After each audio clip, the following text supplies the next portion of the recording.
Entrepreneurship is what you have to perceive. ये तो Macaulay की सिस्टम आई, ब्रिटिशर्स ने जॉब मॉडल एस्टेब्लिश किया, फिर इंडिया में बाकी सब जगह जॉब मॉडल है।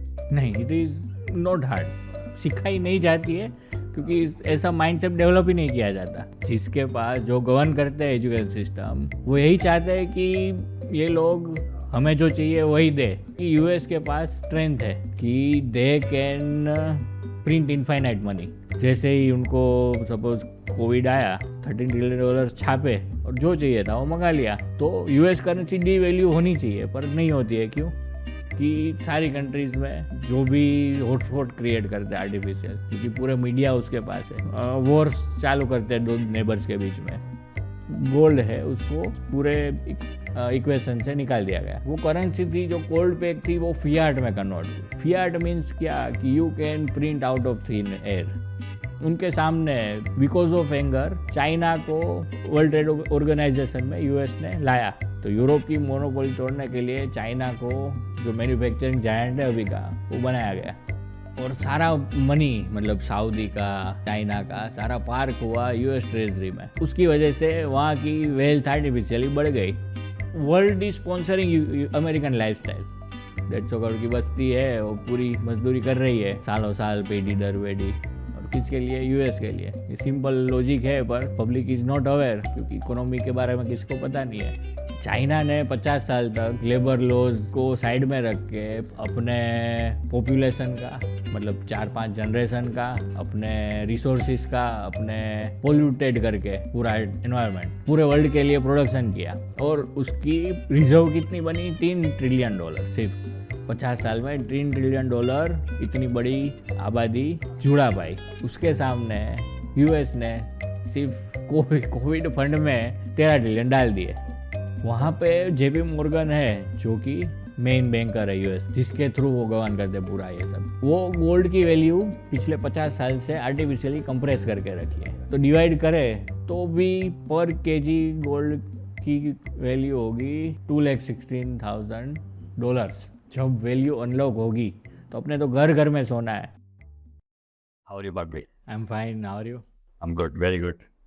So, आपके थोड़ा करियर के बारे में बताइए।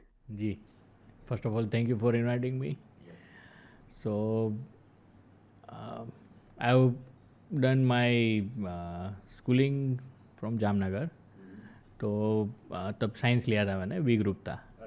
Then due to some incident and accident I was bed rest for 6 months. So I have choose to have career for chart accountancy. So because my father is a CA, तो मैंने सोचा मैं भी उनकी लेगेसी ज्वाइन करूँ। Then I opted for chart accountancy and then completed my CA in 2013. तो आर्टिकलशिप्स भी की मैंने, जामनगर भी की, अहमदाबाद भी की, फिर थोड़ा टाइम जॉब भी की। And then I have started practice as soon as I become CA। So मेरा इंटरेस्ट पहले से ही फाइनेंस में था, तो I have started debt syndication. तो सब SMEs और स्टार्टअप्स के लिए फंड रेजिंग का करियर रहा है मेरा। And right now I am doing same thing, debt syndication from the banks, NBFCs, private channels and all. तो फिर साइंस लेने का डिसाइड क्यों किया? साइंस बिकॉज साइंस में तो इंटरेस्ट था ही पहले से, दैट्स वाई। और मेरे फ्रेंड्स सब साइंस स्ट्रीम ले रहे थे, तो मैंने भी साइंस लिया। ओके, तो सीए आपने कितनी बार में क्लियर किया था? कितनी टर्म्स थी? क्योंकि जनरली लोग बहुत सारे टर्म्स देते, बहुत अटेम्प्ट्स तो लगती है। हमारे यहाँ पे कहावत है कि CA वो लॉन्ग ड्यूरेशन कोर्स है, तो उसमें अटेम्प्ट नहीं गिनते। Ultimately and goal is important. तो मेरी भी 3-4 अटेम्प्ट्स लगी है। तो ऐसे कोई टॉपिक्स जो आपको इंटरेस्ट करते हो, मतलब आप उसको डेली जो एक्सप्लोर करते हो, जो हमेशा आप जो एक्साइट हो, जिसके लिए आप एक्चुअली मेरा इंटरेस्ट तो बहुत सारे सब्जेक्ट्स में है, पर मेजर इकोनॉमी है, मैक्रोज है, दैन फाइनेंस है, मूवमेंट ऑफ मनी है, वो सब मैं डेली बेसिस पे ट्रैक करता हूँ। उसके अलावा धम्मा है, एज यू नो, वो तो है ही इंटरेस्ट का सब्जेक्ट। तो जी जी उसको उसके बारे में हम लास्ट में बात करेंगे। अभी मेडिसिन में आपकी लाइफ में क्या रोल है? तो आपको फाइनेंस और इकोनॉमी में आपका बहुत ही अच्छी ग्रिप है, मुझे ऐसा लगता है। ग्रिप तो नहीं बोल सकते, अभी तो लर्निंग फेज ही है, बट इंटरेस्ट बहुत है। हाँ, तो उसके ऊपर थोड़ा हम टॉपिक को एक्सप्लोर करते हैं। यस यस, तो उसी को थोड़ा एक्सप्लोर करते हैं। तो मेरा पहला क्वेश्चन था कि फाइनेंशियल लिटरेसी क्यों इम्पोर्टेंट है, specially for young entrepreneurs? Okay. So entrepreneurship is what you have to pursue, because भारतीय संस्कृति में कभी भी जॉब मॉडल रहा ही नहीं है, रहा ही नहीं है कभी भी। बिकॉज जो काम नहीं कर सकते थे या स्किल नहीं थी जिसके पास, या कुछ फिजिकल डिसेबिलिटी थी, वही जॉब करते थे। Earlier everyone was entrepreneur only. ये तो मैकोलो की सिस्टम आई, ब्रिटिशर्स ने जॉब मॉडल इस्टेब्लिश किया, फिर इंडिया में या बाकी सब जगह जॉब मॉडल आया। अदरवाइज तो सब स्किल बेस्ड काम कर चलाते थे सब लोग और काम करते। तो एंटरप्रेन्योरशिप है वो अभी धीरे धीरे बढ़ रहा है इंडिया में। तो उनके लिए financial literacy is most important thing. क्यों? क्योंकि स्कूल बेस्ड मॉडल है कि 15 साल तक एक बच्चे को 4 दीवार के बीच में रखते हैं और जो इररिलेवेंट चीज़ है वही पढ़नी होती है, जिससे रियल वर्ल्ड के साथ कोई कनेक्शन नहीं है। मार्केट में क्या चाहिए किसी को, उसके साथ कोई कनेक्शन नहीं है। जो पढ़ते हैं वो काम रियल लाइफ में आता नहीं है। तो क्या है कि कोई भी आदमी फंड इकट्ठा करके अपने पेरेंट्स से या फ्रेंड से या कोई डेट खड़ा करके जब एंटरप्रेन्योरशिप चालू करता है और फिर उसमें इम्बैलेंसेस आते हैं और पता ही नहीं है कि क्या करना है, तो डिमोरलाइज हो जाता है और फिर वापस ही might be go to into job. तो उसके लिए फाइनेंशियल लिटरेसी बहुत यंग एज से लानी ज़रूरी है कि कैसे लीवरेज का यूज़ करें, कैसे बैलेंस शीट्स काम करती है, रियल वर्ल्ड में पैसा कैसे यूज़ में आता है, और आप कैसे चीज़ों से काम करके अपना बिजनेस मॉडल है वो सस्टेनेबल चला सकते हैं। तो उसके लिए financial literacy is most important thing. फिर सेविंग्स करने का कंसेप्ट इंडिया में तो पहले से ही है। मतलब भारतीय संस्कृति में तो क्या है कि हाँ एग्जैक्टली, कि सेविंग्स मॉडल पे ही काम चलता है कि पीढ़ी दर पीढ़ी वेल्थ ट्रांसफ़र होती है। तो क्या है कि सेविंग्स का तो पहले से कॉन्सेप्ट है ही, पर अभी वो सेविंग्स को कहाँ पे अपने यूज़ में ला सकते हैं। हाँ, ROI ठीक है, पर अभी क्या है कि वेस्टर्न इन्फ्लुएंस से क्या है कि पेरेंट्स है वो अपने बच्चे के फ्यूचर में इन्वेस्ट ना करके कहाँ इन्वेस्ट करते हैं, स्टॉक मार्केट में या फिर बॉन्ड्स में, FD में। अगर बच्चा बोलता है कि भाई मुझे ये एक बिजनेस चालू करना है, दे वुड बी रिलोकेंट कि हाँ, बिकॉज कि अपना अभी माइंडसेट इस तरह से बनाया गया है। तो उसके लिए भी फाइनेंशियल लिटरेसी इज़ इम्पोर्टेंट। तो यंग ब्लड में होता ही है, उनका तो नेचर है कि रिस्क लेना, तो ही तो ग्रो करेगा। और 5-6 बार फेल होगा पर फिर स्टेबल हो गए वो अपना बिजनेस कर ही सकता है। नहीं, इट इज़ नॉट हार्ड, सिखाई नहीं जाती है क्योंकि ऐसा माइंडसेट डेवलप ही नहीं किया जाता। तो ही तो लोग आपके लिए फिर काम करेंगे 9 to 5। जिसके पास जो गवर्न करते हैं एजुकेशन सिस्टम, वो यही चाहते हैं कि ये लोग हमें जो चाहिए वही दे आउटपुट। हाँ एग्जैक्टली, इसलिए तो सिखाया नहीं जाता है।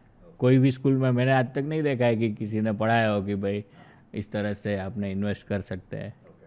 शायद पढ़ाने वाले को भी नहीं पता है कि ऐसा करना चाहिए।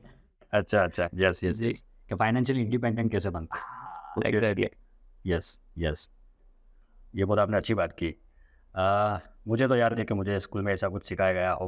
कन्वेंशनल अकाउंटिंग सिखाई गई थी, with all due respect. Accounting is different than business. Economics भी सिखाते हैं पर काम का कुछ नहीं सिखाते। इकोनॉमिक्स कैसे चलता है वो बिजनेस बुक्स में नहीं होता है। इवन हमारे सीए करिकुलम में भी इतना रिवोल्यूशन नहीं आया कि लेटेस्ट ट्रेंड को पकड़ पाए। उसमें तो बहुत ऊपर ऊपर से समझाते हैं कि भाई ऐसा ऐसा बिजनेस चलता है, या स्ट्रेटेजिक मैनेजमेंट, या बी स्कूल्स बोलते हैं, पर बी स्कूल में भी सेम ही थिंग है। तो जैसे कि आपने बताया कि आपको इकोनॉमी में भी इंटरेस्ट है, तो अगर मैक्रो मैक्रो इकोनॉमिक्स की बात करें तो नेक्स्ट 5 साल में ऐसे कौन से इकोनॉमिक ट्रेंड्स रहने वाले हैं आपके हिसाब से? अगले नेक्स्ट 5 साल में क्या देखते हो आप? मतलब हमारी बीच में बात हुई थी डीडोलराइजेशन के रिगार्डिंग, शायद आपको याद हो तो अभी क्या है कि अभी जनरली सोशल मीडिया में आ रहा है धीरे धीरे कि भाई world is moving towards the multipolarity. उसका मीनिंग क्या है कि यूनिपोलैरिटी है अभी तक, कि यूएस है, उसका यूएस डॉलर है, वो सिंगल रिजर्व करेंसी है। मीन्स कि पूरा world is transacting in single currency. कि इंडिया को कुछ क्रूड लेना है गल्फ से, तो यूएई को या सऊदी को डॉलर देने पड़ेंगे और then they will supply crude. तो यूएई को भी दिरहम के बदले डॉलर लेना पड़ेगा, सऊदी को रियाल के बदले डॉलर लेना पड़ेगा, और इंडिया को डॉलर देना पड़ेगा। अभी उसके सामने हम कुछ उनको ही एक्सपोर्ट कर रहे हैं, जैसे कपड़े, फार्मास्यूटिकल प्रोडक्ट्स, वो सब एक्सपोर्ट करते, तो भी हमें डॉलर ही लेना पड़ेगा। तो this is system established by Britishers, कि जब यूनिपोलैरिटी थी, मतलब कि उन्होंने जब 400 साल तक पूरे वर्ल्ड पे राज किया, तो उनका जो पाउंड था, ब्रिटिश पाउंड, वो सिंगल रिजर्व करेंसी के तौर पे एस्टैब्लिश हुआ। देन वर्ल्ड वॉर 1 के बाद यूएस ने वो सेम रिजीम टेक ओवर कर ली, then dollar has become single currency. तो उसकी वजह से क्या है कि सिंगल करेंसी होने की वजह से बहुत सारे बेनिफिट्स हैं, कि एक तो सारे वर्ल्ड को अपनी सेविंग से वो यूएस डॉलर में पार्क करनी पड़ेगी। मीन्स यूएसए को कभी कमाने की ज़रूरत नहीं है, it is itself bank for the world. तो बैंक को कोई पैसे कमाने की ज़रूरत नहीं है, उसको तो लैंडिंग करना है और एक साइड पे जनरेट करना है, तो बैलेंस शीट वाइड करते जाना है। तो सपोज़ कि इंडिया को अपने ग्रोथ के लिए, इंफ्रा के लिए, एजुकेशन के लिए, रिसर्च एंड डेवलपमेंट के लिए, डिफेंस के लिए काम करना पड़ेगा, मेहनत करनी पड़ेगी। वो आउटराइट आरबीआई करेंसी छाप के सबको नहीं दे सकता। क्यों? ऐसा करेंगे तो उसकी करेंसी डिवैल्यू हो जाएगी, जबकि यूएस के पास ऐसा है नहीं, वो डिफ़ॉल्ट ही नहीं कर सकता। India can default on their debt, कि सपोज IMF से फंड लिया या वर्ल्ड बैंक से फंड लिया, तो उसको रीपे करना है, और रीपे भी डॉलर में करना है। तो रुपी अगर डिवैल्यू हुआ तो जो रीपे करना है उसका बढ़ता जाएगा। सपोज़ कि 1 बिलियन का डेट लिया है और रुपी 80 रुपीज़ से 120 हो गया, तो उतना रीपेमेंट ज़्यादा करना है। तो उसके सामने यूएस को क्या करना है? यूएस को कुछ करना नहीं है, डेट लिया रीपे करने के लिए उसने ज़्यादा करेंसी छाप ली। तो इसके कारण क्या है कि यूएस के पास स्ट्रेंथ है कि they can print infinite money. तो वो मनी प्रिंट करके अपने सिटीजन्स के अकाउंट में डाल सकते हैं, then they can buy anything. जैसे ही उनको सपोज कोविड आया तो they printed around $13 trillion. $13 trillion छापे और जो चाहिए था वो मंगा लिया। उनको अगर क्रूड चाहिए तो भी वो पैसे छाप के कहीं से भी परचेस कर रहे हैं। तो यूएस करेंसी डी वैल्यू होनी चाहिए, पर नहीं होती है। क्योंकि उसको स्टेबल रखने के लिए क्या करते हैं वो, कि सारी कंट्रीज़ में जो भी हॉटस्पॉट क्रिएट करते हैं आर्टिफिशियल, क्योंकि पूरे मीडिया उसके पास है, पावर उसके पास, डिफेंस पावर उसके पास है। तो क्या है कि वो आर्टिफिशियल हॉटस्पॉट क्रिएट करके वॉर्स चालू करते हैं दो नेबर्स के बीच में। रशिया यूक्रेन हो गया, north Korea south Korea, China Taiwan, India Pakistan, फिर ईरान इराक, इज़राइल। तो सब जगह यूएस तो है ही कॉमन फैक्टर। क्यों है?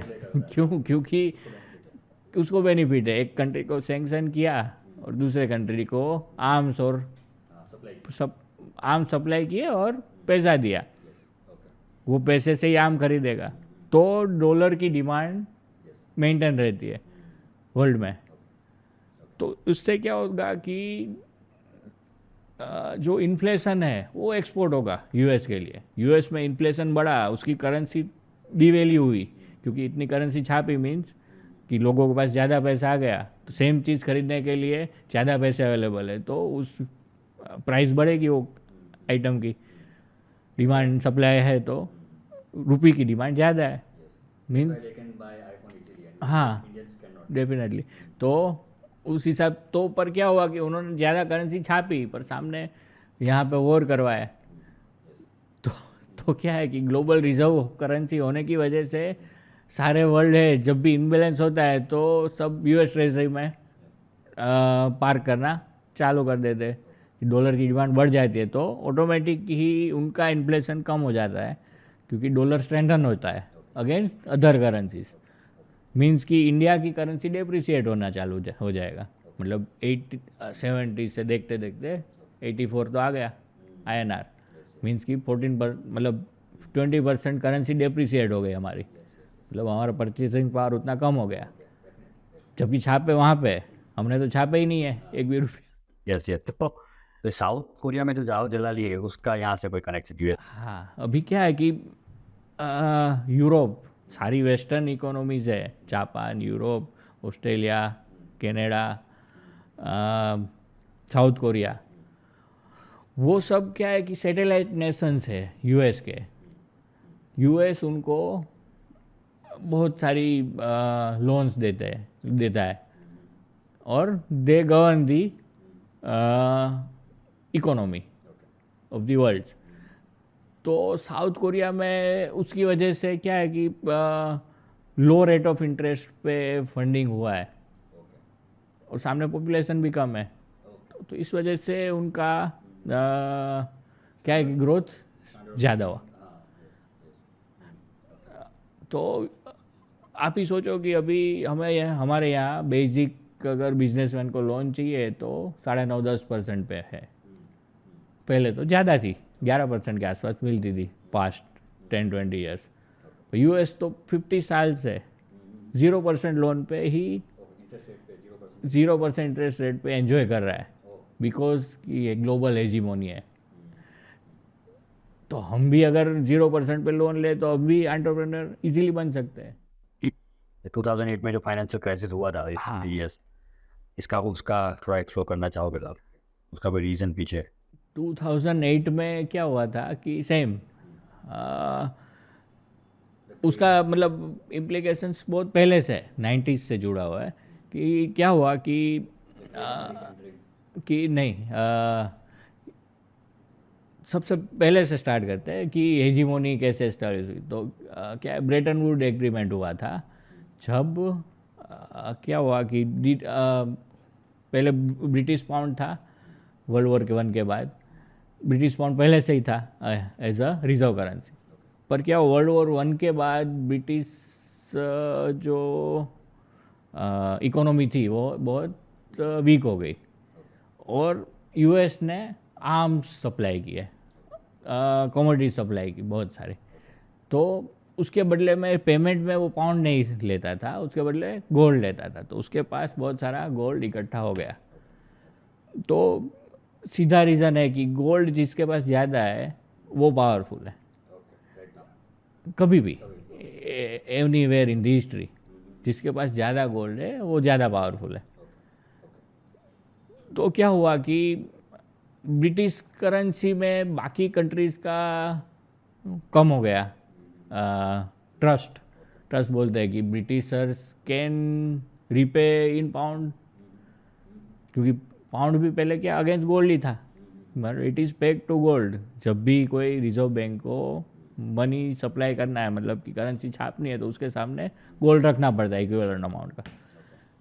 तो फिर क्या हुआ, ब्रेटन वुड एग्रीमेंट हुआ, उसमें सब कंट्रीज ने मिल के, मतलब यूरोपियन तब की सारी कंट्रीज थी इंक्लूडिंग रसिया, मिल के नक्की किया कि will use US dollar as reserve currency instead of pound. तो तब से US dollar was established as the medium of the transaction, तब एस्टेब्लिश हुआ।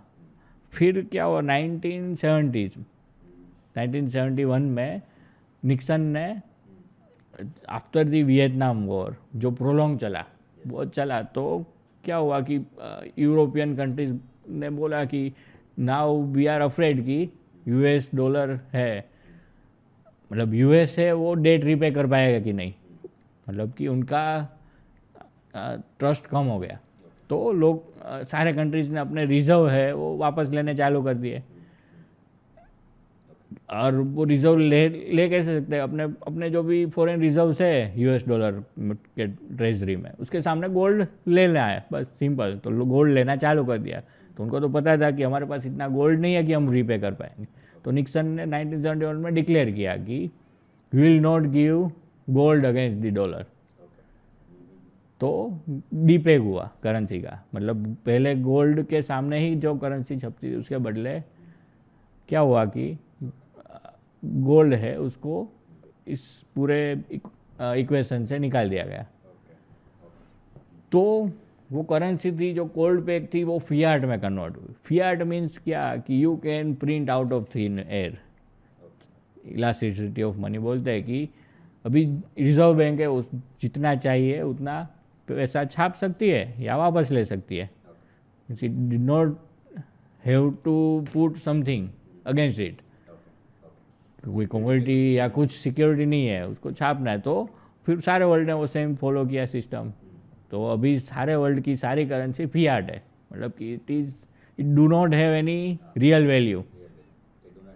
हाँ, तो फिर क्या हुआ कोल्ड वॉर के बाद, cold war during the cold war Russia ने क्या फिर सारे कंट्रीज़ को समझाना चालू किया कि भाई डॉलर की कोई वैल्यू नहीं है। तो उन्होंने उस पर लिखा इन दी गॉड वी ट्रस्ट। तो गॉड को फिर एज ए गारंटर उसने डाला।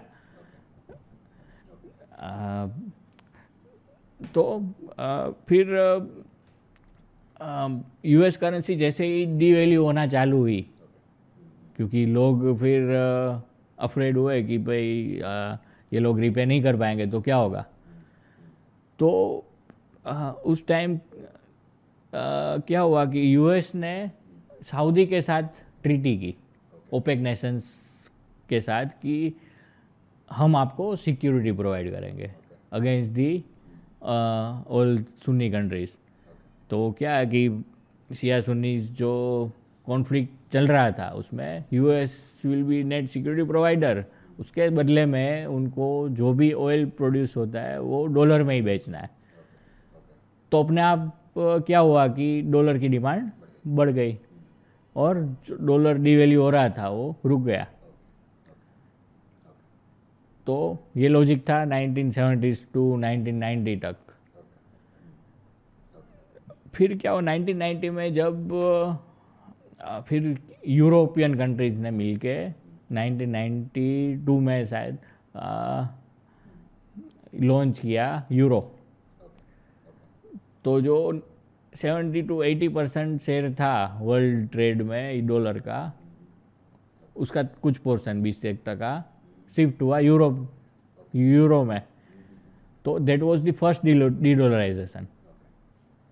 बीच में सदाम ने फिर गद्दाफी ने ट्राई किया था डीडॉलराइज करने का वर्ल्ड को।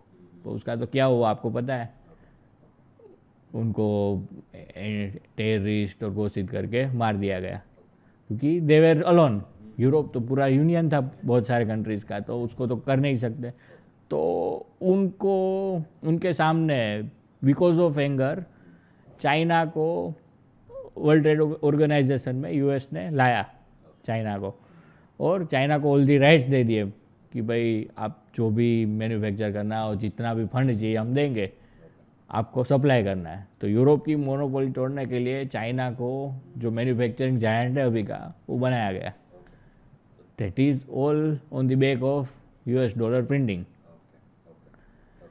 ठीक है, तो उसकी वजह से जो इतना सारा प्रिंटिंग हुआ और सारा मनी, मतलब सऊदी का, चाइना का, सारा पार्क हुआ यूएस ट्रेजरी में। ठीक है, तो उसकी वजह से वहाँ की वेल्थ आर्टिफिशियली बढ़ गई और वो कॉन्सेंट्रेट हो गया यूएस की आईटी इंडस्ट्री में। तो 2000 में सारा बबल जो क्रिएट हुआ वो पूरा इसका आउटकम था।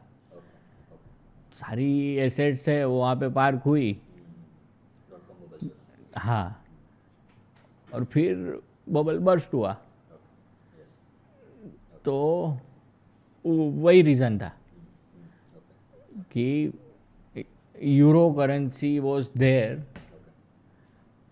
और यूएस रिजर्व कम होने की वजह से, मतलब कि world is sponsoring American lifestyle.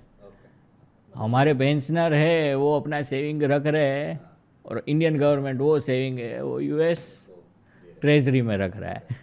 मतलब इस तरह से पूरे वर्ल्ड ने हाँ उसकी लाइफस्टाइल के लिए हम पे कर रहे हैं। और हम तो क्या 150 गज की मतलब 150 करोड़ की बस्ती है, वो पूरी मजदूरी कर रही है सालों साल, पेढ़ी दर पेढ़ी। और किसके लिए? यूएस के लिए। ये सिंपल लॉजिक है, पर पब्लिक इज़ नॉट अवेयर, क्योंकि इकोनॉमी के बारे में किसको पता नहीं है। और मीडिया वो बाहर आने नहीं देती। क्यों? क्योंकि मीडिया है that is govern by this cabal only. World 99% media is govern by US. Insurance company सारी यूएस की है, मेजर बैंकिंग सिस्टम्स उनकी है। तो वो जो चाहे वो कंट्री को बैन कर सकता है। अभी सारा पेमेंट मैकेनिज्म है वो स्विफ्ट से है। तो स्विफ्ट है वो अभी है यूरोप में, उसका सेंटर गवर्न बाय यूएस। तो स्विफ्ट सिस्टम से ही अपने आरटीजीएस है या यूपीआई है, सेम मॉडल है। मैसेज ट्रांसमिशन कि भाई इस आदमी ने इस आदमी को पेमेंट ट्रांसफ़र किया, उसका एन्क्रिप्शन है, उसको स्विफ्ट है, सिंपल सिस्टम है। हाँ, तो that is govern by US. तो बोल दिया कि कल से रसिया है, उसके साथ मुझे मज़ा नहीं आ रहा है, तो वो अभी स्विफ्ट सिस्टम यूज़ नहीं कर सकेगा। कोई कंट्री उसके साथ ट्रेड ही नहीं कर पाएगा, तो वो आइसोलेट हो गया। ग्लोबलाइजेशन के ज़माने में कोई कंट्री को ब्लैक लिस्ट कर दिया बिना वजह। क्यों? क्योंकि उसका नेबर है, उसके साथ उसका झगड़ा हुआ है। हाँ, है नहीं है वो तो अलग रीज़न है, पर उसको करना था इसलिए किया। मतलब कि फिनेंशियल मोनोपोली। तो रिजर्व करेंसी का ये रोल है कि उसको वेपनाइज किया गया यूएस द्वारा। तो क्या कि वर्ल्ड को रियलाइज़ हुआ धीरे धीरे कि भाई उसमें क्या हुआ कि कुछ $700 बिलियन का रसिया का फॉरेन रिजर्व था, उसको फोरफिट कर दिया गया। तो हमारा भी कुछ 200 बिलियन का रिजर्व है, चाइना का भी है ट्रिलियंस, एक 1.5 ट्रिलियन का था पहले, बिफोर दिस हैपन। बाकी कंट्रीज़ का भी है। तो क्या हुआ कि सबको पता चला कि कल सुबह यार मेरा पाकिस्तान के साथ झगड़ा हुआ और ये तो ब्लैक लिस्ट कर देंगे, तो हमारी तो इतने सालों की मेहनत है वो ज़ीरो हो जाएगी। ये तो ऐसा हुआ कि अपने पापा ने सपोज कि पूरी ज़िंदगी काम किया, मजदूरी की, पेंशन आया, पेंशन एफडी में पार्क किया और बैंक ने फोरफिट कर दिया। क्यों? पड़ोसी से झगड़ा हुआ है। ऐसा ही है। तो वर्ल्ड को पता चला कि इट इज़ वेरी रिस्की, तो अल्टरनेट ढूंढना चालू कर दिया लोगों ने। तो जब तब यूरोप ने डीडोलराइज किया था वर्ल्ड को, उस तरह से फिर ब्रिक्स ने भी स्टार्ट कर दिया। मतलब 15-20 साल से they are thinking about it. पर रशिया यूक्रेन वॉर होने के बाद क्या हुआ कि बहुत ही तेज़ी से सब जुड़ गए उसमें। पहले इतना नहीं था क्योंकि सबके वेस्टर्न इंटरेस्ट थे यूएस के साथ। पर बाद में क्या कि ब्रिक्स नेशन है, इंडिया, चाइना, रसिया, साउथ अफ्रीका और ब्राज़ील, ये 5 कोर कंट्रीज है ब्रिक्स के। तो क्या हुआ कि रसिया है और अभी तो जुड़ गए, ईरान भी जुड़ गया है, फिर सऊदी भी जुड़ गया है। तो मेन टॉप कंज्यूमर्स, मतलब कि जिसके पास सबसे ज़्यादा डेमोग्राफी है और जो सबसे ज़्यादा प्रोड्यूसिंग कंट्रीज़ है, जैसे चाइना है, तो कंज्यूमर, प्रोड्यूसर्स, फिर जिसके पास सबसे ज़्यादा ऑयल रिजर्व्स है, रसिया है, सऊदी है, ईरान है, वो उन्होंने क्या किया, बायलैटरल ट्रेड्स चालू कर दिए। मीन्स कि यूएस को सिस्टम में रखना ही क्यों है, यूएस डॉलर को, उनको कमीशन देने का मतलब नहीं है। हमें जो चाहिए वो हम मंगाए, सामने उनको चाहिए जो दे दे। मतलब नॉर्मल ट्रेड जो पहले चलता था उस तरह से चालू कर दिया। तो क्या हुआ कि उसकी वजह से कंट्री को फॉरेन रिजर्व की ज़रूरत ही नहीं रही। हमें यूएस डॉलर की ज़रूरत क्यों है, क्योंकि हमें ऑयल परचेज करना है। पर अभी ऑयल रसिया हमें सपोज आईएनआर में या रूबल में दे रहा है, तो हमें डॉलर में पार्क करने की ज़रूरत क्यों है, सेविंग्स। तो सेविंग्स का वो स्ट्रक्चर निकल गया। मीन्स कि हमें फिर फॉरेन करेंसी में लोन लेने की ज़रूरत कम हो गई ऑटोमेटिक। हाँ, उसका ही ये है कि अभी क्या होगा कि वर्ल्ड इज़, अभी ब्रिक्स समिट हुई कजान में, तो करेंसी तो फाइनल हो गई है, ब्रिक्स करेंसी, तो that is pegged to gold. और बाकी के फॉर्मूला है वो सब कंट्री का अपना अपना प्रोडक्शन है कि रसिया है तो वो गैस और ऑयल देता है, इंडिया है तो सॉफ्ट कमोडिटीज़ है, राइस, व्हीट, वो एक्सपोर्ट कर सकते हैं अपन। तो उसको फिर बास्केट में पैक करेंगे, तो बाकी सारे कंट्रीज़ की करेंसी और एक उसके सामने गोल्ड, तो पैकिंग बाय गोल्ड। तो फियाट नहीं रहा, इट इज़ फाइनाइट करेंसी। तो क्या है कि कोई भी रिजर्व बैंक है ऐसे ही अभी छाप नहीं सकती है। तो क्या हुआ कि इन्फ्लेशन ऑटोमेटिक कंट्रोल में आ गया कि जितना जो प्रोडक्शन करता है उतना वो वेल्दी। क्योंकि चाइना ने 50 साल तक लेबर लॉज को साइड में रख के अपने पॉपुलेशन का, मतलब 4-5 जनरेशन का, अपने रिसोर्सिस का, अपने क्या बोलते हैं, पोल्यूटेड करके पूरा एनवायरनमेंट पूरे वर्ल्ड के लिए प्रोडक्शन किया। और उसकी रिजर्व कितनी बनी, $3 ट्रिलियन सिर्फ 50 साल में। $3 ट्रिलियन इतनी बड़ी आबादी जुड़ा पाई। उसके सामने यूएस ने सिर्फ कोविड फंड में 13 ट्रिलियन डाल दिए। ठीक है, तो ये कोई पेरिटी नहीं है। तो हम गरीब क्यों है, क्योंकि US dollar is reserve currency. तो वो रिजर्व करेंसी रिजर्व नहीं रहेगी और सारी करेंसी है वो रिजर्व करेंसी, मतलब मल्टी करेंसी स्ट्रक्चर आ जाएगा। सारी करेंसी है वो रिजर्व करेंसी अपने देश के लिए। तो अभी 5 इयर्स में क्या चेंजेस आएंगे, तो कि एक तो यूएस है उसको डेट रीपे तो करना ही है,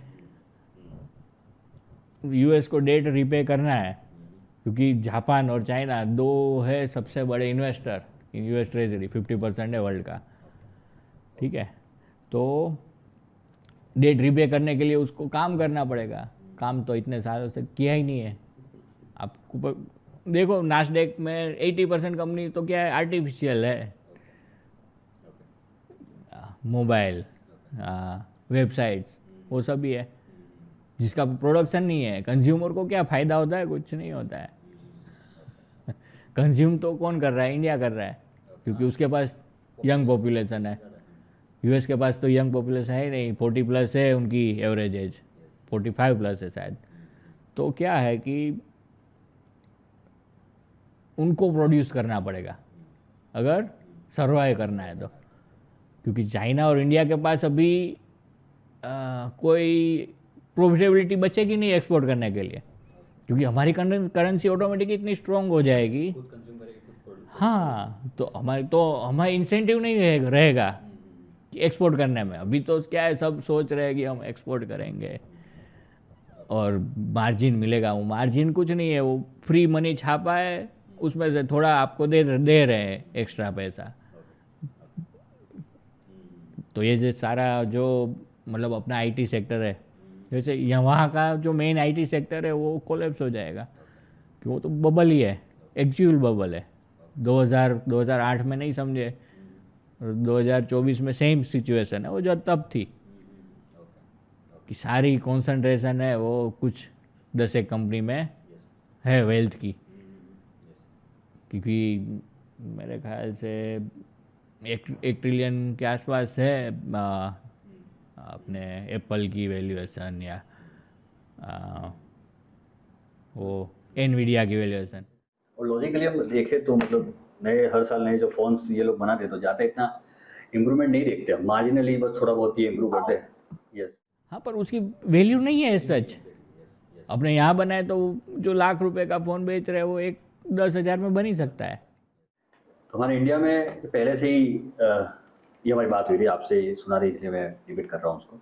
हमारे इंडिया में हमने ये देखा है कि हमारे जो एंसेस्टर थे, हमारी जो पुश्तें थी, उसको गोल्ड सेव करना बहुत ही उसका वो माना जाता था। तो हर घर में गोल्ड तो रहता ही है, क्योंकि अब दिवाली आई तो भी गोल्ड परचेस करना है। तो हमारे पास मेरे ख्याल से गोल्ड इंडिविजुअल घर में भी सबके पास है, तो उसका कोई करेक्ट कनेक्शन, कोरिलेशन विद। हाँ, तो मैं वहीं पे आ रहा था एक्चुअली, कि यूएस का इकोनॉमी कोलैप्स होगा, ऑटोमेटिक ही होगा। उसके साथ साथ सारे सैटेलाइट कंट्रीज जिसकी बात हुई, सबसे पहले ऑस्ट्रेलिया, फिर Canada, then other European countries, उसमें केओस स्टार्ट होगा। क्यों? क्योंकि यूएस डॉलर वीक पड़ रहा है, उसकी वजह से वो भी मज़ा ही कर रहे थे अभी तक। आपने देखा कभी यूरोप ने ऐसा कोई प्रोडक्शन दिया? प्रोडक्शन तो चाइना और इंडिया ही कर रहा है, ठीक है। तो उनकी जो आर्टिफिशियल वेल्थ थी, उसके पीछे भी माइंडसेट है कि भाई उनकी जो अब्राहमिक माइंडसेट है, जो उनके रिलीजियंस है, उसमें रीबर्थ का कॉन्सेप्ट नहीं है। एक ही लाइफ मिली है और जितना मज़ा करना है कर सकते हैं। और मज़ा कैसे करें? कमाने जाएंगे तो मज़ा कहाँ से करेंगे? तो लूटो। तो ब्रिटिशर्स ने पूरे वर्ल्ड को लूटा, और वो वेल्थ से ही ये यूएस, कनाडा, ऑस्ट्रेलिया सब डेवलप हुए, ठीक है। और फिर यूएस ने लूटा पूरे वर्ल्ड को, लूटा ही ना, तो ही तो उनके पास इतने ट्रिलियन डॉलर की एसेट खड़ी है। प्रोडक्शन तो कुछ है ही नहीं। तो अभी इंडियन मतलब कि भारतीय संस्कृति ऐसी है कि वहाँ पे कॉन्सेप्ट है वेल्थ प्रिजर्वेशन का, क्योंकि अब्राहमिक इकोनॉमी है, उन्होंने कभी वेल्थ क्रिएट नहीं की है। वेल्थ तो हम ही क्रिएट कर सकते हैं, क्योंकि हमारे पास सेविंग माइंडसेट है कि हम नेक्स्ट जनरेशन को वेल्थ पास ऑन करके जाते हैं। तो पहले से ही क्या था कि गोल्ड वॉज दी करेंसी। मतलब 5,000 साल पहले का कोई आप देखो, या 10,000 साल पहले देखो, gold was the medium of the wealth. इसलिए मैं पहले स्टार्टिंग में बोला था। तो क्या है कि जैसे ही ब्रिक्स ने अपनी करेंसी गोल्ड के साथ पे की, तो गोल्ड की वैल्यू अनलॉक हो गई। तो एलएमई में, लंदन मेटल एक्सचेंज है या यूएस मेटल एक्सचेंज है, वहाँ पे जेपी मॉर्गन है जो कि मेन बैंकर है यूएस का, जिसके थ्रू वो गवर्न करते पूरा ये सब। वो गोल्ड की वैल्यू पिछले 50 साल से आर्टिफिशियली कंप्रेस करके रखी है, तो वो अनलॉक हो जाएगी। गोल्ड की वैल्यू कैसे नापते हैं, तो कि पूरे वर्ल्ड में जितनी मनी सप्लाई है divide by available gold, that is value of the gold. तो अभी मनी सप्लाई है, मैं M1 मनी सप्लाई बोले सपोज की, सिर्फ रिजर्व बैंक्स की बैलेंस शीट, वो M1 मनी सप्लाई बोली जाती है। तो M1 मनी सप्लाई है कुछ $49 ट्रिलियन पूरे वर्ल्ड की। फिर M2 मनी सप्लाई, उन्होंने बैंक को दिया जो पैसा अगेंस्ट दी बॉन्ड्स सिक्योरिटी, तो वो कुछ 84 ट्रिलियन है। और फिर M3 मनी सप्लाई जो बैंकों ने पब्लिक को दिया, वो $300 ट्रिलियन है। तो अपने सिर्फ M1 मनी सप्लाई है $49 trillion divide by available gold, तो कि गोल्ड अवेलेबल है 230,000 टन पूरे वर्ल्ड में, मतलब इंक्लूडिंग जो भी खोदना बाकी है। 190,000 टन ऑलरेडी एक्सट्रैक्ट किया गया है गोल्ड। तो डिवाइड करें तो भी पर केजी गोल्ड की वैल्यू होगी कुछ $216,000।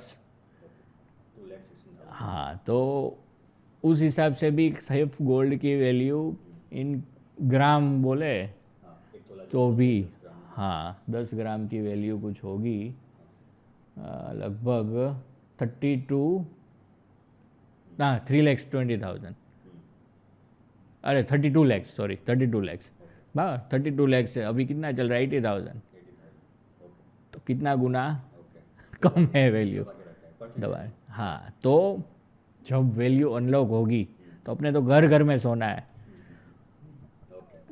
समझ गए। तो average Indian will become filthy rich 10 years down the line. कुछ कमाए नहीं, अभी सारा इंडिया सो जाए तो भी 10 साल में ऑटोमेटिक ही will become richest in the world. क्यों?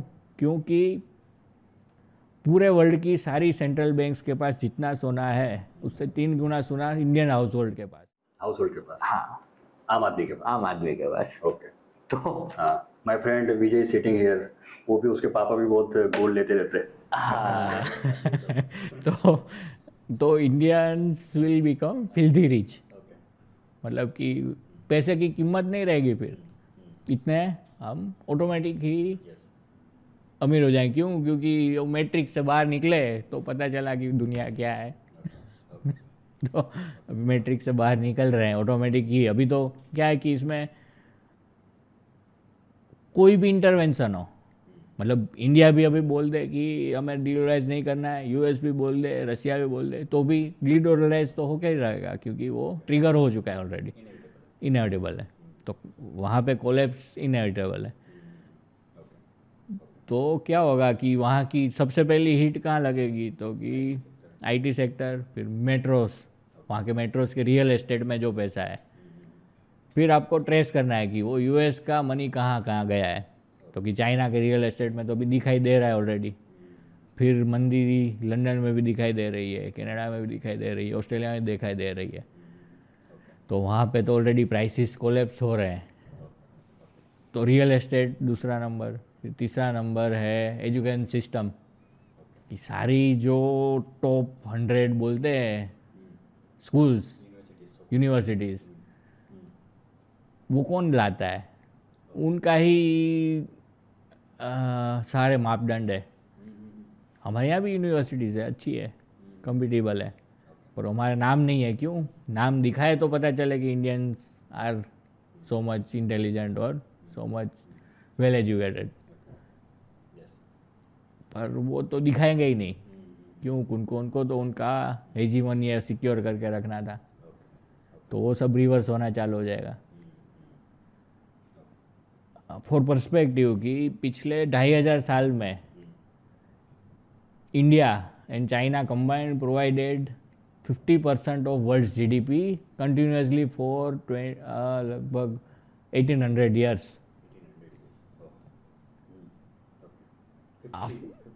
50%, and India has provided almost 28% world's GDP. Means we were rich only. ये तो पिछले 300-400 साल से ब्रिटिशर्स ने एजुकेशन सिस्टम ख़त्म करके एग्जिस्टिंग और हमें बांधी पट्टी।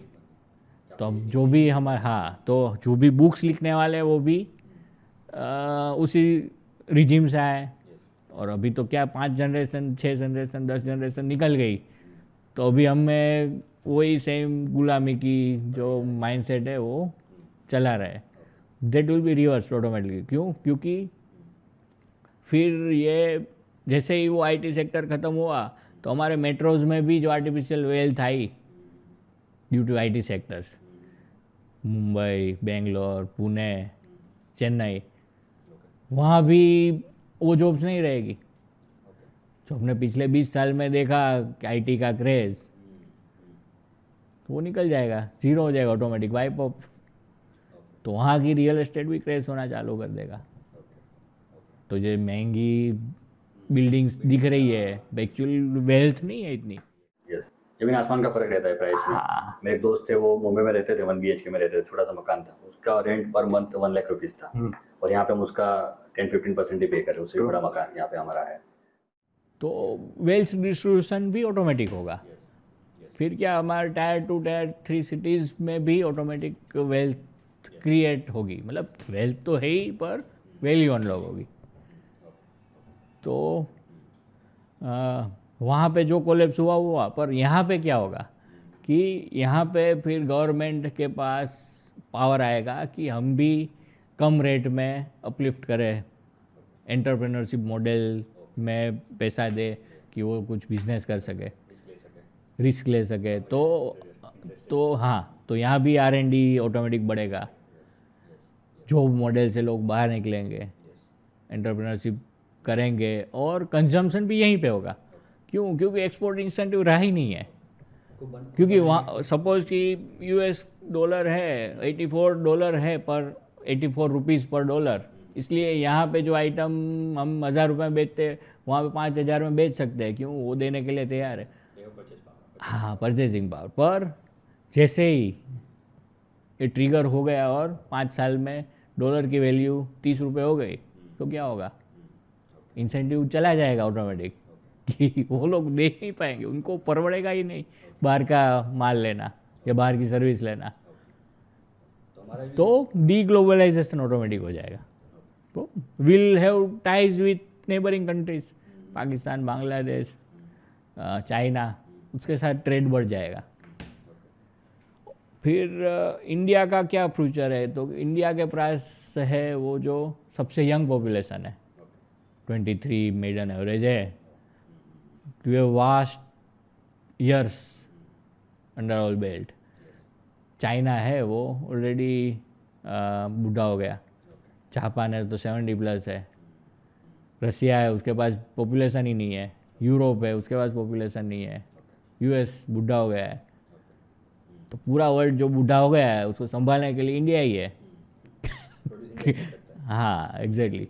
और प्रोड्यूस देगा नहीं, वो लोग उनका सेविंग यहाँ पार्क करेंगे, संभालेंगे, हम संभालेंगे, क्योंकि बाकी सब जगह तो उनको काटना है टाइम, हमें आगे बढ़ना है।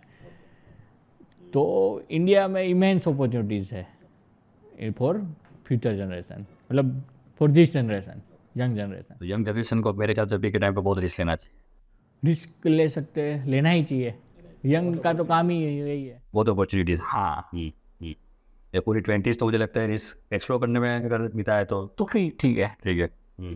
जो भी स्किल बेस्ड है, अपनी स्किल डेवलप करने में ध्यान देना है। तो हमारी ही बस्ती की बात करें, हमारी पॉपुलेशन की बात करें तो 1.4 बिलियन जो पॉपुलेशन है, तो 40 करोड़, एम आई राइट? 150 okay, sorry, 1.5 billion. तो इतनी बड़ी पॉपुलेशन हमारे खुद के पास है, तो खुद ही मतलब कोई अगर रिस्क लेता है तो उसकी प्रोबेबिलिटी बहुत ही ज़्यादा है कि वो आराम से अपना गुजारा आराम से कर लेगा। हाँ, will be producing more than enough billionaires down the line, क्योंकि एवरेज नॉर्मल पब्लिक ही इतनी रीच हो जाएगी। तो ऑब्वियसली कि उनको जो सप्लाई कर रहे हैं वो बिजनेसमैन तो रीच होंगे ही। तो अभी हम यूट्यूब के लिए और ये सब के लिए रिकॉर्ड कर रहे हैं, तो यूट्यूब का YouTube will be replaced by local Indian brand. अभी तो 10 साल के लिए सोशल मीडिया उनका यूज़ कर रहे हैं, पर 10 साल के बाद यहाँ का लोकल आ जाएगा कोई भी। या फिर ऐसा होगा कि उनकी जो बड़ी कंपनीज है वो ऐसे तो छोड़ेगी नहीं, तो वो क्या है कि India will have dictating power कि आपको यहाँ बिजनेस करना है तो यहाँ आपको एस्टैब्लिश करना पड़ेगा। अभी ऑलरेडी कर दिया है, तो इसीलिए तो एप्पल टेस्ला को यहाँ आना पड़ रहा है और यहाँ पे प्रोडक्शन करना पड़ता है। तो क्या होगा कि फिर वो इंडिजीनियस इंडियन कंपनीज हो जाएगी। तो आप देखेंगे कोलोब्रेशन होगा कि रिलायंस का सपोज कि माइक्रोसॉफ्ट के साथ हुआ या अदानी का एप्पल के साथ हुआ, क्योंकि विल डिक्टेट कि भाई आप यहाँ पे आओ और हमारे मॉडल पे काम करो। क्योंकि आप कोई भी वेस्टर्न सिटी पकड़ लो तो सारे सेम लगेंगे, सारे skyline same, work culture same, 9 to 5 job का मॉडल सेम, कपड़े सेम, गाड़ी सेम, क्योंकि वो टेम्पलेट बिठाया गया है। हमारे यहाँ ऐसा नहीं है, हमारी डाइवर्सिटी है, लैंग्वेज, खान पान, रहन सहन, कल्चर। तो हमारे यहाँ डाइवर्सिटी वो तो एब्जॉर्ब कर ही नहीं पाएंगे ऑब्वियसली। तो I think Praful we need to take more risk. मतलब हमें लगता है कि और में रिस्क लेना चाहिए, मुझे ऐसा लगता है। बात भाई, इंडिया में अभी नेक्स्ट डेकेड में हम देखें तो कौन से नई बिजनेस अपॉर्चुनिटीज है, किस सेक्टर में जाना चाहिए? या कोर सेक्टर से एग्री में इमेंस अपॉर्चुनिटी है, क्योंकि हमारी आबादी तो बढ़ती जा रही है और लोगों के पास पैसे भी होंगे, तो उनको अच्छी क्वालिटी का फूड चाहिए। उसमें बहुत अपॉर्चुनिटीज़ है, तो चलेगा, लेकिन खाना तो मिलेगा। हाँ, और वो अच्छी क्वालिटी का खाने के लिए अभी जो भी मेट्रोज में तो वैसे भी डिमांड बढ़ी रही है क्वालिटी फूड की, पर फिर तो ऑटोमेटिक ही will be back to basics. तो उस सेक्टर में बहुत इनोवेशन होना है। फिर क्या है कि अभी छोटे छोटे फार्मर्स है, तो कॉन्ट्रैक्ट फार्मिंग भी आएगा। फिर क्वालिटी सीड्स है उसमें, फिर सप्लाई चेन में बहुत अपॉर्चुनिटीज़ है। फिर उसके अलावा सारे मैन्युफैक्चरिंग सेक्टर सारा, अभी सर्विस सेक्टर का ज़माना था इंडिया के लिए पिछले 15-20 साल, अभी वो शिफ्ट होगा मैन्युफैक्चरिंग में। हाँ, सर्विस तो क्या, हम लेबर वर्क कर रहे थे यूएस का बैक एंड का, तो हाँ, नहीं सारी IT companies, TCS, Info, Infy, HCL tech, Wipro, सब क्या कर रहे थे, मजदूर इकट्ठा करके बांध दिए, सुबह शाम टाइपिंग करते रहे। तो अभी नेक्स्ट डिमांड क्या आएगी, कंजम्पशन की। कंजम्पशन में manufacturing will be the priority, क्योंकि एआई है या टेक्नोलॉजी है, वो अपने आप कंज्यूम नहीं होगा। खाना तो है नहीं तो खा ले कोई। पॉपुलेशन इंडिया की है जो वेल्दी है, उसको तो कंज्यूम करने के लिए कुछ चाहिए होगा। तो अपरेंट जो सबसे बेस दिख रहा है वो तो खाना ही है। हाँ, नहीं मतलब एग्री, उसके अलावा एनी मैन्युफैक्चरिंग, एनी कस्टमाइज्ड, कि जो मील डाल के ना बना सके, ऐसी कस्टमाइज्ड चीज़, कपड़े हो गए, कुछ भी हो गया, जो बल्क में ना बन सके, ऐसी मैन्युफैक्चरिंग का बहुत अपॉर्चुनिटी रहेगा। जैसे कि भाई वो होता है कि भाई मेरे पास पैसे है तो मैं रोल्स रॉयस आऊँगा, उसकी मुझे ज़रूरत नहीं है, हाँ, तो मैं स्टेटस सिंबल कि भाई दिस इज व्हाट हाँ, रिप्रेजेंट्स मी। वो तो वेस्टर्न टेम्पलेट हुआ, पर हमारे कल्चर को जो पसंद आएगा वैसी चीज़ों की डिमांड बढ़ेगी। फिर मतलब पहले कैसे था कि फैमिलीज थे, उनकी मोनोपोलिस्टिक आइटम थी कोई छोटी सी, कि सपोज वो पाटन के पटोड़े तो 2-3 फैमिली के बीच में ही है, उस तरह से। हाँ हाँ, तो उस तरह से हर एक फैमिली के पास अपना अपना स्पेशलिटी था, वो अपनी प्रोडक्ट्स थी, तो इस तरह से वापस आएगा ट्रेंड।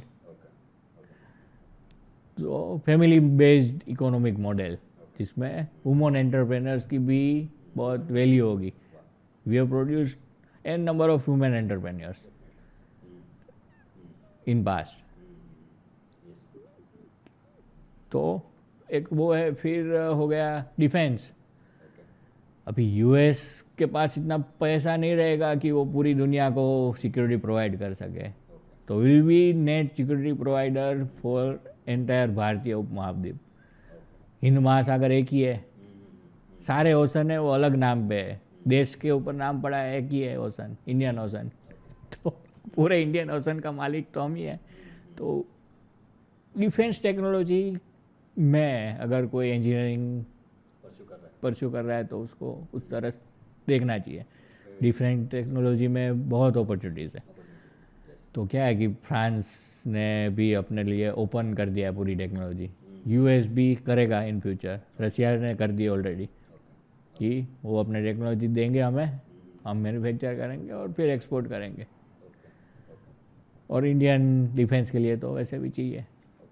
फिर मेटल सेक्टर है पूरा, उसमें बहुत अपॉर्चुनिटीज़ है. क्योंकि पहले ऐसा लोगों के मन में ठसा दिया गया कि पोल्यूशन होता है इससे. तो सारी मेटल इंडस्ट्री में इन्वेस्टमेंट ही नहीं हुआ है अभी तक पिछले 15-20-30 सालों से. तो हाँ, तो हाँ, जो ग्रीन रिवॉल्यूशन की बात करते हैं सारी ई कार्स और सारी मतलब तो उसमें बेस क्या है? कॉपर मेटल है. फिर इलेक्ट्रिसिटी ले जाने के लिए एल्यूमिनियम कॉपर, ठीक है. फिर इंफ्रा के लिए स्टील है. फिर डेटा सेंटर्स के लिए रेयर अर्थ मिनरल्स है. तो उतना तो एक तो पहले तो जो मान रहे हैं ग्रीन रिवॉल्यूशन करने के लिए उतना तो अपने पास मेटल है ही नहीं अर्थ में. तो उसकी डिमांड तो बढ़ेगी, बहुत बढ़ेगी. मुझे खुद को जैसे लग रहा है कि मुझे दो तीन बार उस देश को देखना पड़ेगा खुद को समझने के लिए. Okay, yes. बट बहुत ही बड़े बड़े स्टेटमेंट आपने दिए मुझे लगता है मैक्रो इकोनॉमिक्स से रिलेटेड. अच्छा, okay, yes.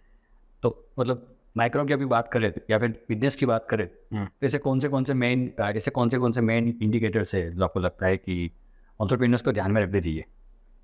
Yes, economic indicators सच बिजनेसमैन के लिए तो मैक्रो का रोल है पर उतना नहीं है. उनको तो क्या है अपने सेक्टर के बारे में ध्यान रखना चाहिए कि जैसे गवर्नमेंट पॉलिसीज़ है, they will drive too much for Indians, कि इंडियन बिजनेसमैन को मेजर वही ध्यान में रखना है. फिर उसके अलावा वैल्यू एडिशन, कि वो वैल्यू एडिशन अपने प्रोडक्ट्स में कहाँ दे पाएंगे. क्योंकि फ्यूचर में क्या है कि जैसे ही रिच पॉपुलेशन बढ़ेगी तो कस्टमाइजेशन का कॉन्सेप्ट आएगा कि सबको कस्टमाइज प्रोडक्ट्स चाहिए. मास में मिलती है वो तो सबके पास होगी, आईफोन सबके पास हैगा, तो रीच क्या करेंगे कि हाँ, तो इस तरह से हाँ, तो उस तरह से आएगा. फिर ध्यान में क्या रखना चाहिए? तो ध्यान में तो अभी कैसे अपने बैलेंस शीट को बैलेंस करके चले, that is more important. Margins are important. Cash flows are कि उनको एंड गोल देख के रिवर्स में आना पड़ेगा कि कितना फंड रेज करना है, कितना कैपिटल लाना है, तो वो ज़्यादा रैपिडली ग्रो कर सके. ओके, वही इम्पोर्टेंट है. ओके, ये तो हमारी जो आपने बोला कि इंडिविजुअल कस्टमाइज प्रोडक्ट्स बनेंगे आगे जाकर फ्यूचर में. हमारी तो हिस्ट्री भी है, हमारे पास तो इतनी डाइवर्स हिस्ट्री है. डेफिनेटली हमारे पास तो बहुत चांसेस है. मतलब वेस्टर्न की तो हम देखें क्या हिस्ट्री है, कितने हैं. हाँ, they are in cradle only. तो उनको तो सिखा ही नहीं है कि समाज व्यवस्था क्या होगी, क्या क्या होती है, संस्कृति किसको बोलते हैं, उनको नहीं पता है. उनको तो हमें सिखाना पड़ेगा. ओके. तो उसमें भी यहाँ पे भी बहुत सारी अपॉर्चुनिटीज़ है. हाँ, यस. अभी ऑलरेडी सऊदी गल्फ को पता चल गया कि यूएस हेजिमोनी के चलते उनका डॉलर टिकाए रखने के लिए उनने रेडिकलाइजेशन करवाया, पाकिस्तान को फंड दिया, आतंकी प्रवृत्ति में फंड दिया, तो 50% वेल्थ तो जो कमाई थी वो तो इसी में बिगाड़ दी, और उसको उससे कंट्री का फ़ायदा नहीं हुआ। कोई प्रोडक्शन नहीं बना। हाँ, और उनके पास जो ऑयल है वो तो फाइनाइट है, अभी 20-30 साल चलेगा मैक्स, तो 30 साल के बाद वापस ऊँट पे तो नहीं आ सकते। तो उन्होंने भी अभी इंडिया से टाइज बनाना चालू कर दिया।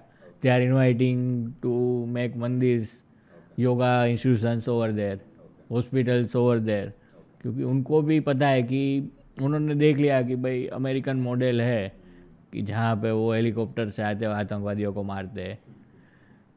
रशियन देख लिए मॉडल कि वो अफ़गान में आए थे वैसे कि 20-20 साल तक देश को ख़त्म कर दिया। चाइना मॉडल देख लिया कि वो मुस्लिम्स को एक सिटी में बंद करके उनके ऑर्गन्स निकाल लेते हैं। तो अभी बचा क्या, इंडियन मॉडल ही बाकी रहा कि जो सेफ एंड साउंड है, वायलेंस नहीं है, और उसमें एक्चुअल ग्रोथ का एजेंडा है कि प्रोडक्टिविटी है, वेल्थ क्रिएशन है। तो इसलिए उनको भी पता चला कि हाँ, खाली इस्लाम बढ़ाने से या अपनी पॉपुलेशन को रेडिकल करने से अपनी नेक्स्ट जनरेशन की वेल्थ ही नहीं होगी। तो सऊदी समझ गया, यूएई समझ गया, और सऊदी का मिडल ईस्ट यूएस के लिए, हमारे लिए वेस्ट एशिया है। तो उन्होंने एस्टेब्लिश किया है कॉन्सेप्ट मिडल ईस्ट, हमारे लिए तो वेस्ट है। तो हम तो वेस्ट एशिया ही बोलेंगे। तो वेस्ट एशियन कंट्रीज जो भी रिच है, they are now parking their wealth to India. तभी वो लोग यहाँ पे पैसा डाल रहे हैं, तो गजलिंग इन हो रहा है, गिफ्ट में आप देखोगे पैसा आ रहा है अनसन, तो वो सब पैसा इंडिया के ग्रोथ में ही लगेगा, और वो नॉर्मल बड़े बिजनेसेस को नहीं जाएगा, वो एंटरप्रेन्योर्स है, स्मॉल स्केल, उनके लिए ही है। तो जो यंगस्टर जो एंटरप्रेन्योर्स है जो अपना स्टार्टअप करना चाहते हैं, तो उनके लिए फंडिंग की अभी मेरे ख्याल से है अपॉर्चुनिटीज है। फंडिंग तो अपने आप आएगा, बिजनेस मॉडल अच्छा होगा तो फंडिंग तो आएगा, और माइंडसेट भी बदलेगा कि जॉब मॉडल में कुछ है ही नहीं, बचेगा ही नहीं, तो ऑब्वियसली सब लोग एंटरप्रेन्योरशिप में ही आएगा। तो अभी हम देख रहे हैं इंडिया में, खासकर मतलब इंडिया में ही, तो लोग गवर्नमेंट जॉब में ज़्यादा इंटरेस्ट है उनका, with all due respect guys. तो उसके बारे में आपका क्या कहना है? बहुत ज़्यादा ही मतलब गवर्नमेंट जॉब का अट्रैक्शन है वो कुछ क्लास में है। गुजरात में तो मुझे नहीं लगता इतना क्रेज़ है जो कुछ बैकवर्ड स्टेट्स में है, क्योंकि वहाँ पे उन्होंने बेचारों ने गरीबी देखी है, उनको पता है कि ये बाबूज है, वो इतने पैसे इकट्ठा कर रहे हैं तो हम भी करें। गवर्नमेंट जॉब में के सैलरी इतना नहीं अच्छा होता है नॉर्मल प्राइवेट सेक्टर से, तो उनको क्या है कि एक तो सिक्योरिटी मिलती है, plus out of the way कमाने का मौका मिलता है, तो उसके लिए अट्रैक्शन है। अदरवाइज समाज सेवा, कोई गवर्नमेंट समाज सेवा नहीं कर सकती, उनका तो काम है गवर्न करना, कि गवर्न कर सकते हैं कि केओस ना हो। अदरवाइज तो समाज खुद ही अपने आप को अपलिफ्ट करता है। तो आई डोंट थिंक कि जिसको अच्छा काम करना है उसको गवर्नमेंट जॉब में जाना चाहिए। हाँ हाँ, और वैसे भी हमारी जो ब्यूरोक्रेसी है वो तो ब्रिटिश सर से अडॉप्ट की हुई है, तो वो तो इसीलिए है कि गुलाम रखे अपने लोगों को, मतलब कि हमारी जो कॉलोनीज है उसकी जनता है वो कैसे गुलाम रहे, उसी का मॉडल है। तो हमारी गवर्नमेंट से तो हम ऐसा आशा नहीं कर सकते कि वो कुछ रिवोल्यूशनरी लाएंगे। तो अभी कह सकते हैं यंगस्टर को एज मच एज रिस्क लेना चाहिए, नया ट्राई करना चाहिए, नई चीज़ें सीख। मेन तो स्किल डेवलप करनी है। जो भी देखते हैं कि भाई यहाँ पे हम कुछ वैल्यू एडिशन कर सकते हैं, उसमें जाना चाहिए। इजी मनी के पीछे नहीं कि भाई हाँ पानी पूरी वाला बहुत कमाया तो पानी पूरी का ठेला खोल दिया। हमारी जो स्किल है उसको यूटिलाइज करनी है। मतलब आज से 2500 साल पहले भगवान बुद्ध ने भी कहा था, जो हाँ 38 जो मंगल कर्म उन्होंने बताए उनमें से एक था कि भाई स्किल डेवलप करो, अपनी Definitely. कौशल जो है। हाँ, यस यस वो तो है ही। यस, तो स्किल डेवलप करनी चाहिए सबको। अभी तो क्या है, ये आपने बात की भगवान की, तो अभी ये सब हो रहा है वो जो धर्म एस्टेब्लिश हो रहा है उसका फाउंडेशन ही है एक तरह से। यहाँ पे वेल्थ क्यों आएगी कि नया शासन चालू हुआ तो उसको कहीं पे ले जाना है, तो उसके लिए तो यहाँ वेल्थ, हाँ तो इसीलिए वेल्थ यहाँ पे आ रही है और आएगी। हाँ वो तो होना ही है। ओके, तो बहुत बड़ी स्टेटमेंट आपने दे दी। Yes yes. अभी थोड़ा थोड़ा टेक्निकल क्वेश्चन से हटके थोड़ा लाइट और वो पर्सनल थोड़े क्वेश्चन पे आते हैं। आपका कोई मॉर्निंग रूटीन जो आप डेली फॉलो करते हो? यस। मॉर्निंग रूटीन में तो एक तो हमारे पास 24 में से 22 ही घंटे है। 2 घंटे तो अपना ध्यान ही होता है, मेडिटेशन। तो मॉर्निंग में तो फर्स्ट थिंग मेडिटेशन ही है। फिर मैं जिम जाता हूँ तो 1 आवर एक्सरसाइज। फिर घर आके लंच, अर्ली लंच ले लेता हूँ मैं। तो क्या है, फिर ऑफिस जाता हूँ। तो मॉर्निंग में यही रूटीन है। ऐसे कोई टूल्स या ऐसे कोई ऐप्स या कोई सिस्टम आप यूज़ करते हो खुद को ऑर्गेनाइज रखने के लिए, सिस्टमेटिक रखने के लिए? सिस्टमेटिक रखने के लिए पहले बहुत करता था, टू डू लिस्ट और सब, पर अभी वो सब छोड़ दिया है। क्योंकि क्या है कि फिर उसके पीछे ही टाइम ज़्यादा जाता है। हाँ तो हमारा जो देसी सिस्टम था कि डायरी में लिखते हैं, वही ज़्यादा प्रिफर करता हूँ अभी। हाँ तो और एआई टूल्स में ज़्यादा यूज़ करता हूँ। नॉर्मली गूगल के बदले 2-3 टूल्स है सर्च के लिए, तो वही मैंने तो बाय डिफ़ॉल्ट डाल दिया है। तो एआई ही मुझे वेबसाइट्स और सब सर्च करने में इजीली हेल्पफुल होती है। और टूल्स में तो क्या मेंटल मॉडल्स है, जो अपना चार्ली मुंगर वाले मेंटल मॉडल्स, उसका मैक्सिमम यूज़ करता हूँ। मुंगेरी ला लिए हम कि जो भी सिचुएशन है उसमें टूल्स जहाँ भी अप्लाई हो सकते हैं वो कर दें। एक्चुअली हमारे चैनल का मोटो ही या मतलब थीम ही ये कि as much as audience mental models नए सीख सके, हाँ रियलिटी को कैसे नए तरीके से देखे। हाँ Yes. अलग डायमेंशन से देखना। यस, चार्ली मंगर ने उनके बारे में बहुत बात की है, मेंटल मॉडल के बारे में। यस यस, वो 40 अर्बन एक्ट जो है बुक, वो मैंने अभी बस मैंने पहले पढ़ी, बहुत ही बढ़िया बुक। वो तो हमारे लिए गीता है ऐसे बहुत ही बढ़िया मार्केट के लिए। Yes yes. क्योंकि उनकी इनकी और वॉरेन बफेट के उनके पार्टनर जो है उनकी आप देखो, मतलब उनका माइंडसेट देखो, तो वो यानी वैल्यू बेस्ड है। उनको आप देखो कि उनकी जो इन्वेस्टिंग स्ट्रेटेजी है वो वैल्यू बेस्ड स्ट्रेटेजी है। जहाँ तक मैंने पढ़ा है, जहाँ तक मैंने समझा है, वो कितना रीड करते कितना पढ़ते हैं वो। Reading is most important thing. कि मैं फ्री टाइम में जनरली बुक ही रीड करता हूँ। Okay. Specifically books you want to suggest to our audience, any? ऐसा तो नॉट अ सिंगल बुक कि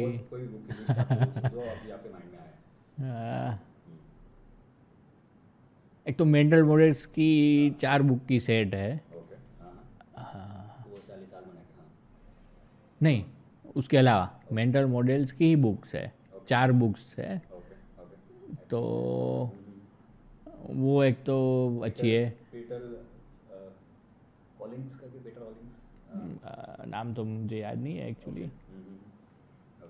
ये एटॉमिक हैबिट्स, वो तो बेस्ट है for anyone to start self improvement. या कि अगर आप हैबिचुअल नहीं है कि आपके नेगेटिव माइंड को तोड़ के कंस्ट्रक्टिव माइंड क्रिएट करने के लिए, तो यस डेफिनेटली। तो आपको क्या है कि एक डोपामाइन रश आया और चालू किया कुछ टास्क, फिर 5-6 दिन चालू रखा, फिर वापस आप अपने वही रफ्तार में आ गए।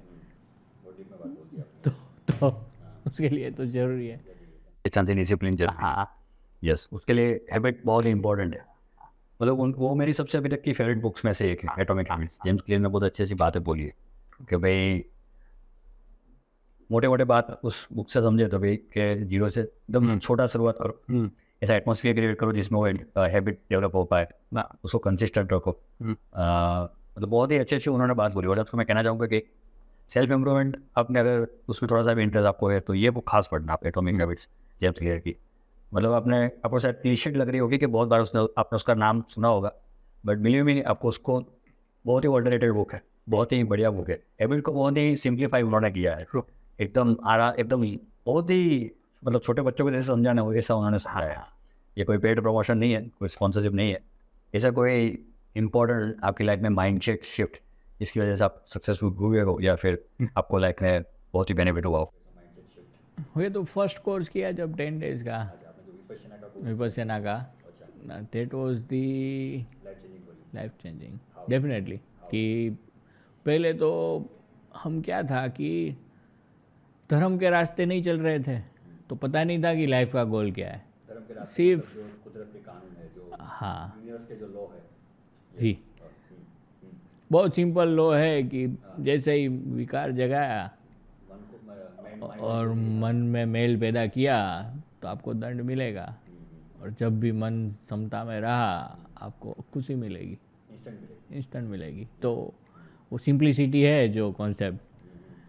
उससे पहले क्या लाइफ थी? तो पहले केओस ज़्यादा था, पहले माइंड को पता नहीं था कि हम क्यों है यहाँ पे, इस मानव जीवन में हमें क्या करना है वो नहीं पता था। सिर्फ इतना पता था कि भाई पैसे कमाएंगे और मौज करेंगे, मज़ा करेंगे। वही लाइफ। हाँ, उसका मेन पर्पस क्या था वो नहीं पता था, क्यों आया, क्यों आए। मैक्सिमम उसका कैसे यूज कर सकते हैं। हाँ, यूज़ करने के लिए आए ही नहीं है। हमारा पर्पस तो क्या है, खुद के माइंड को प्यूरिफाई करना है। हाँ यस, जिसको पुरानी टर्म में निर्वाण भी जो बोलते थे। हाँ, यस, पर आजकल की जो जनरेशन उसको ये वर्ड थोड़ा वो लग रहा है। हाँ, पता नहीं, but जब करेंगे तब पता चल जाएगा। कभी तो करना ही है, आज करे 100 जन्म के बाद करे कि लाख जन्म के बाद करे, एक दिन तो ऐसा आएगा कि उनको यही रास्ते पे चलना है, तो पता तो चलेगा। तो अभी तो अवेयरनेस बढ़ रही है लोगों में मेडिटेशन के लिए, विपस्यना के लिए। तो टीचर्स बहुत ही मेडिटेशन करने के लिए आते हैं, देखते हैं। डेफिनेटली और भाई थोड़ा क्लोजिंग की तरफ, इस पॉडकास्ट की क्लोजिंग की तरफ आते हैं क्योंकि बहुत ही लंबी पॉडकास्ट हो गई।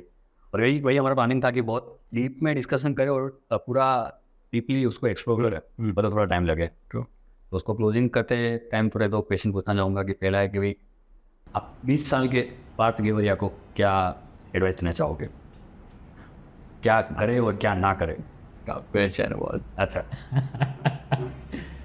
क्योंकि I am satisfied with how I have been, पर मैं इतना एडवाइस देना चाहूँगा कि use your time wisely.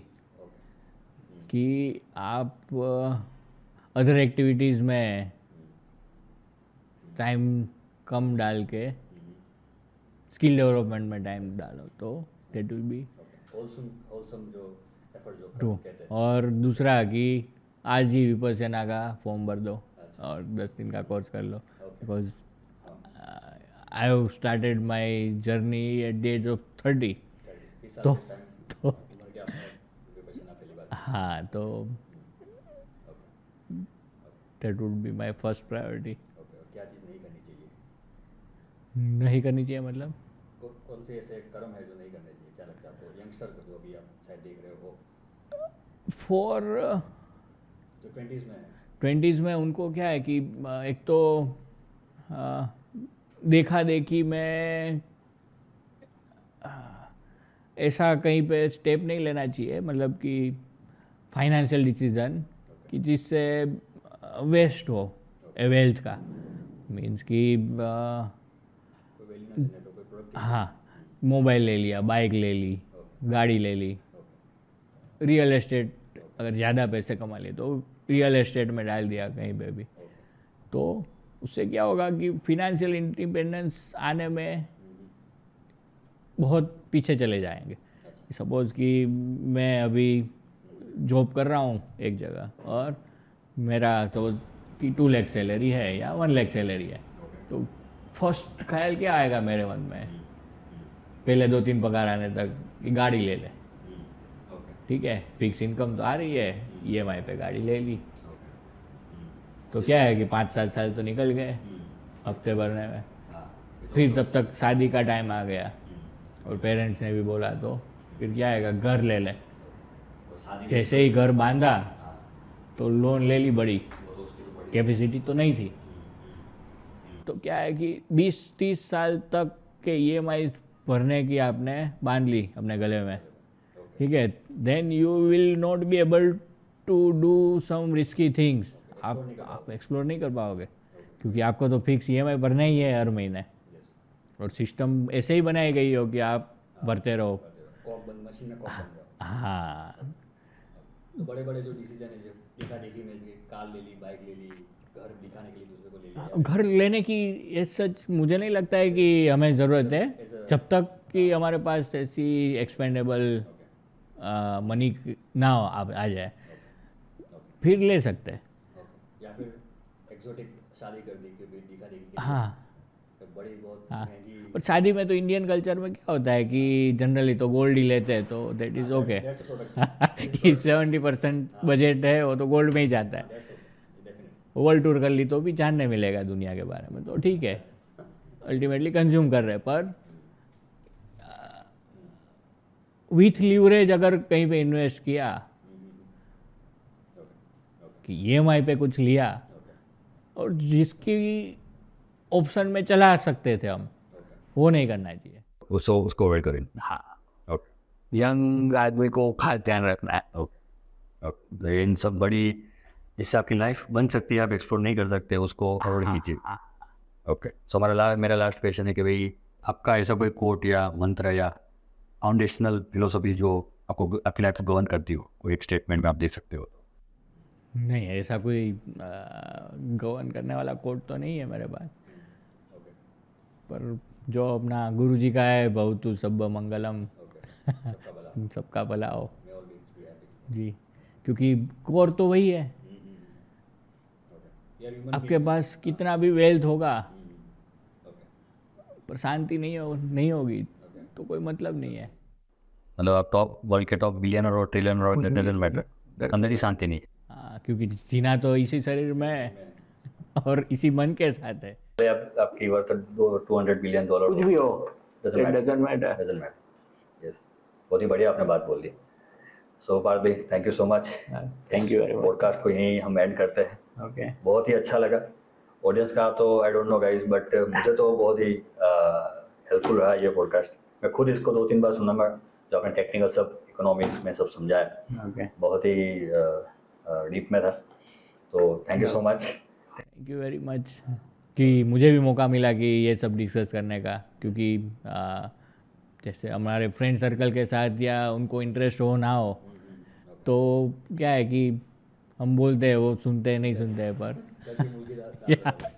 Pleasure was all mine, मतलब हमारा ही था, क्योंकि भाई हमने सीखा है, जो हमें पता है कि इसकी वैल्यू क्या है। This is not normal thing, ये चीज़ें कहीं पे सुनने को नहीं मिलती, तो वो बहुत ही डीप में था। और नेक्स्ट टाइम भी हम मिलेंगे, जब भी आपको टाइम मिले, दूसरे कोई टॉपिक से बात करेंगे। डेफिनेटली इसी टॉपिक पे बात कर सकते हैं, तो बहुत लंबा है। हाँ, हम इजी करके थोड़ा, अभी तो क्या है कि पता नहीं था कि ये सब हम डिस्कस करेंगे, तो इजी वे में शायद समझा नहीं पाए मैं, तो definitely will discuss, will explore more. Okay Parth भाई, thank you so much. Thank you. Thank you.